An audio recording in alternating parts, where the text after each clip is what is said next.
Welcome to week 4 of online research for college students. We have made it to the halfway point in the course. Last week we went over open web resources. This week we will switch gears and discuss academic research and where we can find academic sources. As always, I want to briefly recap last week's module before moving forward. In Module 3, we discussed various attributes of internet search results, including how algorithms are used to gather pieces of information on individuals in an attempt to provide search results that are most relevant and interesting to us. The use of algorithms also means we need to dig past the first few results on the page in order to find a wider variety of information and viewpoints. We also discussed the meaning behind domains, the information timeline, and how the time after an event has passed and the type of resources available on the event varies as time passes. We discussed various resources we frequent when looking for information on the web, including search engines, social media, and Wikipedia. Lastly, we discussed the characteristics of popular and scholarly sources. Popular sources are created to be consumed by the general public, usually for entertainment, while scholarly sources are always written by experts in the field and go through a vetting process such as peer review to verify the information is accurate and worthy of being added to the research within that specific field. With the recap done, let's discuss the new content for Module 4. This week's lecture is broken up into 2 videos and an asynchronous module. In the first video, we will go over the function of a library database, including why you would choose to use one over a general search engine. In the asynchronous module, you will learn about the attributes of resources located in library databases. Lastly, in the second video, I will demonstrate accessing library databases and refining and narrowing searches using built-in database limiters in the second video for the week.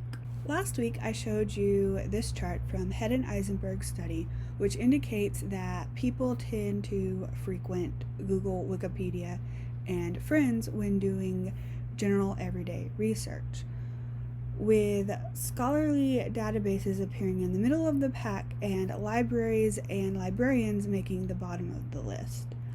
But does this change when students are doing research for class assignments? In another part of their study, Head and Eisenberg asked just that.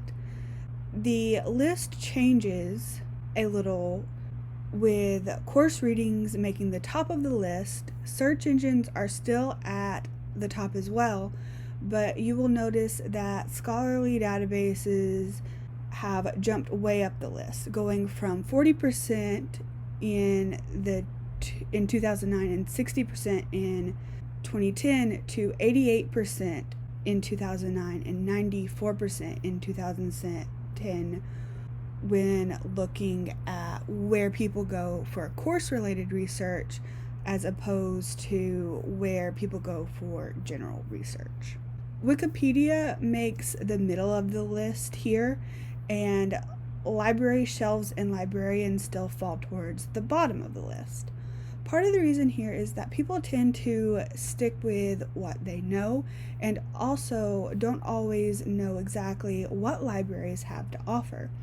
Hopefully this will change over time, and like several people mentioned last week, an updated study on this specific topic would give us more insight on that. So let's discuss why libraries are an important resource for college students to utilize. What makes libraries and library resources different from what we can find on the open web? First, libraries should be your go-to place when researching for assignments. The resources found in libraries are curated by librarians who are going to pick out sources based on the needs of college students and the courses they are taking at their school. It also means that you will gain access to academic journals and databases that are not freely available on the open web. According to Lewis, in colleges and universities, libraries are the mechanism for providing the subsidy that is required if information is to be used effectively in communities and organizations. This means that libraries are essential to learning. First, books, articles, videos, they're all expensive. So libraries help cut costs for students by collecting these sources and making them available in physical spaces and digitally through library databases for free. Libraries are also full of librarians and staff members who are trained in finding information. With all the information available today, it sometimes helps to have someone who is familiar with different options to help you focus your search efforts. Anyone can post content on the open web. Libraries tend to hold scholarly peer-reviewed sources that provide us with more accurate information. We discussed why library resources are more useful over open web sources in some cases. Now let's switch gears and talk about the difference between libraries and bookstores. The biggest difference is cost to the user. Bookstores charge for their items while libraries will not in most cases. Bookstores are businesses that sell books, magazines, and other products. You buy the product, leave, and there are no expectations for you to return the item. Libraries, on the other hand, are places you can go to access books, magazines, journals, and other materials as well, but they come to you at no cost. However, it is expected that you bring back whatever materials you borrow. Sometimes you will be charged late or lost item fees, but as long as you return the materials, there's no charge to you. I specifically want to point out the difference between academic libraries and college bookstores. College bookstores provide you with course materials such as textbooks and online platforms that may be required for class, such as My Math Lab or other digital course materials. You purchase or rent these materials in a bookstore that are specific to individual courses. The library, however, provides more supplemental materials. If you are looking for resources to write a paper for your English class or want to check out a novel, you can get that from the library. We do have some textbooks and class materials on reserve for students to briefly check out, but usually don't have required textbooks available for checkout outside of the library. For example, we have some of the communications and English textbooks available for a 2-hour checkout, but a student could not leave the library with those items. Whereas if you went to the bookstore, you could purchase or rent your textbooks and have it for the entire semester or for life if you decide to buy it and keep it. So let's discuss why it's important to utilize library resources for looking up scholarly articles. If you look up a scholarly article that you find on Google Scholar or a general search engine, you might run into a page that looks similar to this one. It indicates that you have ran into a paywall. Individual scholarly journal subscriptions are expensive, and so is purchasing individual articles. A site will ask you to pay a substantial fee to gain access to some of these articles. As a college student, you should not have to pay to access this information. You can find the exact same article, or at least a similar one, using library databases and other resources. If it's not in our library collection, we have ways of requesting it for you. And if it's not freely available through GHC resources, we usually have ways of helping you find alternatives. How is this possible? Librarians and library staff work hard to provide resources to their communities. and we make it available to you in several different formats. But how do you find it? One way is to use the library catalog known as GHHU Find here at GHC. The catalog maintains a record of the books, ebooks, and other materials provided by the library. This usually includes physical books, ebooks, physical videos, and items such as calculators, telescopes, and laptops, to name a few.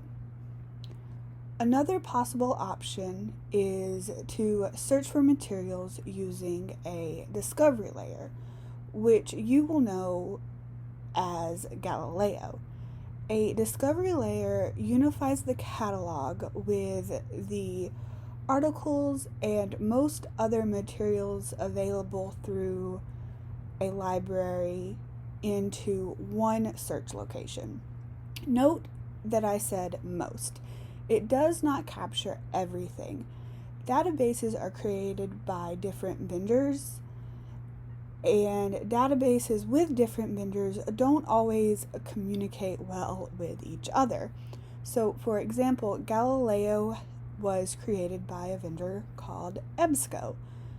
So, resources from other EBSCO products are more likely to show up in a search than, say, an article that is located in a database that is owned by ProQuest, another database vendor.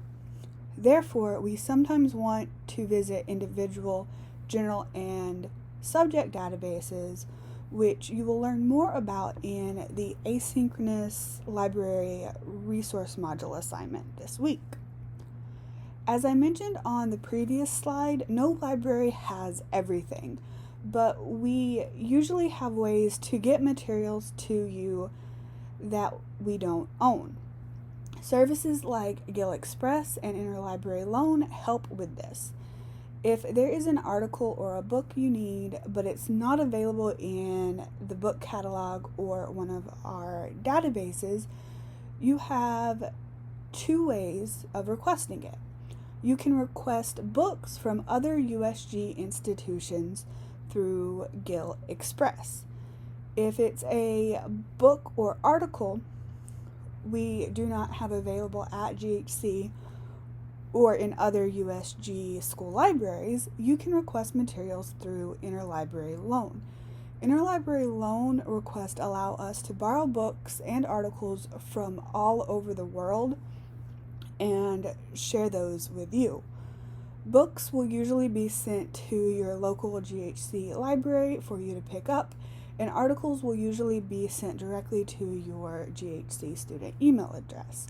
Requests for articles usually get filled more quickly than requests for books because shipping adds to the wait time. Gill Express is available to you at no cost, and ILL is usually available at no cost. There are rare occasions with ILL where outside libraries charge a fee for ILL services. But we'll let you know if that pops up with your request before we get the book sent to you. There will be no charges to you unless you have agreed to it. In the second video, I will demonstrate how to find these resources and request the forms, so make sure you watch that video carefully. We have discussed ways to search for library resources, but how do you locate a physical item once you find what you are looking for? If you're searching, say, the library catalog, which is called Gill Find. We use the Library of Congress classification system, but what is this system? Ever notice the numbers on the side of a print book in the GHC library or any other library book? That's called an LCC call number. LCC uses a series of letters and numbers to categorize books by topic. For instance, if you were looking for books on music, you might want to look in the M section, or for books on medicine, you would want to go to the R's. But music and medicine are huge categories. What if you are looking for literature on music? You would look at ML. As categories get more specific, numbers are added to the system to break categories down further. Each book is assigned its own unique number. So when you search for a book in the catalog, you will have a number that takes you directly to your item. This is called the call number. When you look at the call number in the catalog or on the spine of the book, you can break it down. The first 2 lines tell you information about the book's subject. Line 3 is known as a cutter number, and it represents the author's name or the title of the work.